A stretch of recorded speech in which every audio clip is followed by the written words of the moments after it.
going on, you guys? Just a brief little message here. There's so many things that you can do on a daily basis just to start snapping out of the mass Stockholm syndrome and the mass hypnosis.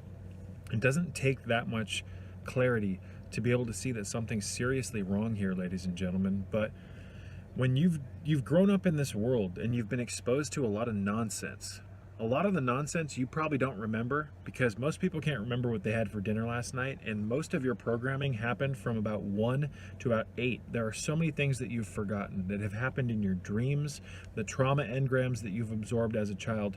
We'll talk about that more in the near future, but if you really want to start becoming conscious, you've got to go back and reprogram your subconscious mind, because most of your innermost beliefs, ladies and gentlemen, about the world that are keeping you just in a state of lack of potential, if you want to call it that.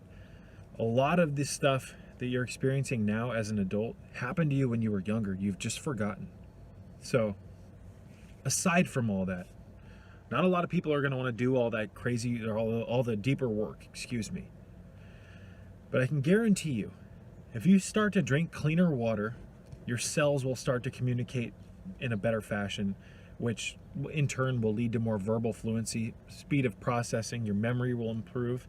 One of the things that I noticed, ladies and gentlemen, the first thing that I noticed from drinking distilled water when I started to do that, God, when I was like 19, I think, is that I'm starting to see things normally I'm starting to see things that I normally wouldn't have seen before. I was noticing things. For instance, maybe you start getting weird vibes around certain people who are taking advantage of you, whereas before you thought they were just friends. Or you can look at someone like a politician and just go, this motherfucker's full of shit. Things like that. When you start getting healthy, ladies and gentlemen, more often than not, the mind responds. And because we've grown up in a world where we don't use much of our minds other than to get things done like work, it can be very beneficial for the average layperson to try to become more conscious by simply taking care of the physical vessel. If you work on the hardware, the software starts to work better. So this is one of the more hands-on ways that people can start to become a better version of themselves and be able to become the more aware. Awareness is crucial, because without awareness, ladies and gentlemen, without being able to see to the truth of, directly to the truth of the matter, when you don't have awareness, you don't have common sense, and when you don't have common sense, you get taken advantage of. And most people have been taken advantage of the majority of their life. They have mass hypnosis, mass Stockholm syndrome, and they're not even aware that they are a programmed version of themselves. They're not aware of the fact that they were designed to be a literal walking fucking angel with the kundalini moving through, connected to the Merkaba and all the different layers of subtle energy around them. We've been shut off from our energy field. So, long story short, without getting too esoteric and deep into the subject, ladies and gentlemen, when the average person starts drinking cleaner water, when they start to get the minerals back into their system, when they start to do some very specific things like cleaning the skin with Dr. Kassar's skin cleaning solution, and so you can actually absorb some fucking light, your mind starts to working. It starts to start operating on 6 cylinders, whereas before you were operating on 1. Many people notice this as they consume foods that are high in or abundant in the things that their bodies actually need, and not this garbage bullshit that everybody's eating, all this New World Order cardboard, I like to call it. The average food nowadays, which is filled full of processed foods, heavy metal and iron and all this crap, it's usually bound or mixed with highly rancid, toxic vegetable oils as well, ladies and gentlemen. This stuff has the fucking nutritional equivalents to cardboard, pretty much. You're eating crap. When you eat crap, your body becomes crap. You are what you eat. We live in an input equals output world, ladies and gentlemen. Your effort is directly proportionate to what you get out of your effort. I just don't see how so many people can't see the simplicity or the common sense of your body and your mind are intimately connected, and the quality of your life and health is directly related to the quality of the foods that you consume. This is just a testament to the times, ladies and gentlemen. I know so many people, including medical professionals, who think that although nutrition plays a role in human health, that a majority of it's just genetic, and you can just eat whatever you want. You can become a human biological fucking matrix dumping ground for all the crap and the metals and all the junk. as well as the mental junk, ladies and gentlemen, which is a huge piece to the puzzle. But for now, we'll focus on physical stuff because we have been programmed to be highly physical entities. So I'd like to give people some solutions that are hands-on instead of telling you to go meditate in a corner for an hour, because most people can't even do that for 5 minutes without freaking out. Emptying the mind is something that most people don't want to do because they are addicted to noise. Most people do not like silence because through silence, you might start to be able to hear your soul deep down saying that you want more out of life. You name it. People are addicted to sound.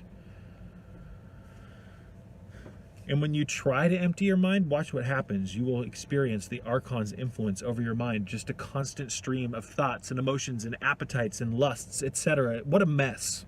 Long story short. But I like to give people some hands-on things.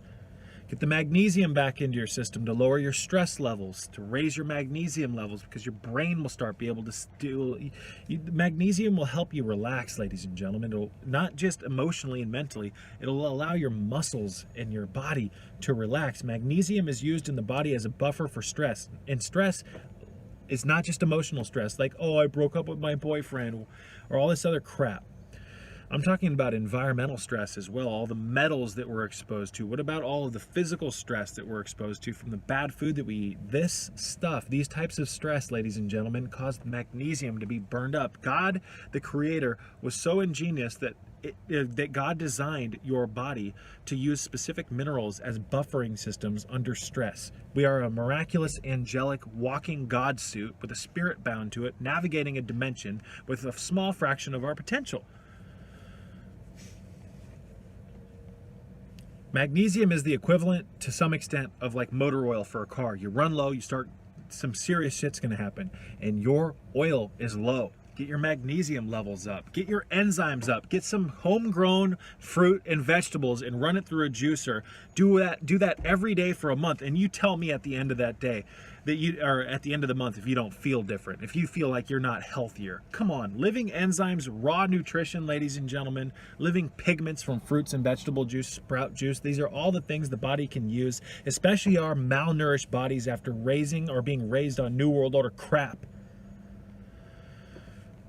Through the body, you can reach the mind. Through the mind, you can reach the body. But for this message, I want to wrap this up by saying you have the potential to change what you're consuming, to put the right constituents in so that you can experience greater health.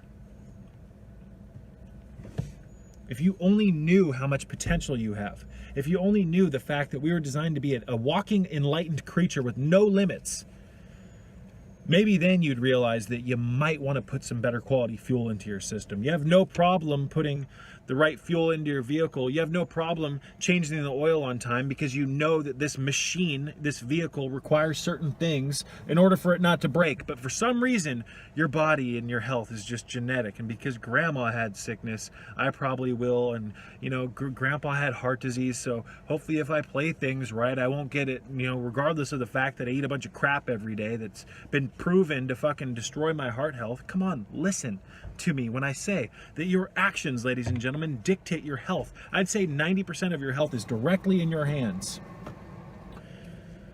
The environmental pollution, that's a big part of it, and a few other things, but you control a large majority of your health. In fact, the U.S. Surgeon General said that 80%, I believe it was, of your health is directly in your own hands. Was it 70%? I can't remember. The U.S. Surgeon General said that 70% or more of diseases and bad health comes from and arises from the food we eat, the water we drink, and the air that we breathe. Fix those three things and your life's going to be much better. And in fact, in the Zendavesta, a religious document of antiquity, it goes on to say that in order for any civilization to flourish and thrive and become spiritually realized, there are three primary prerequisites that have to be in balance. Going a mile a minute, excuse me. Pristine air needs to be abundant for everyone, pristine water, and pristine food. We don't have all three of those. If you just did those three things, regulate the food you eat, the water you drink, and the air that you breathe, you would fix so many things. But why should that matter? Because I'm going to get the vaccine and I'm going to get this, and you know, everybody else knows what's best for me other than me. Grow up, ladies and gentlemen. Take care of yourself, and until next time, peace be with you.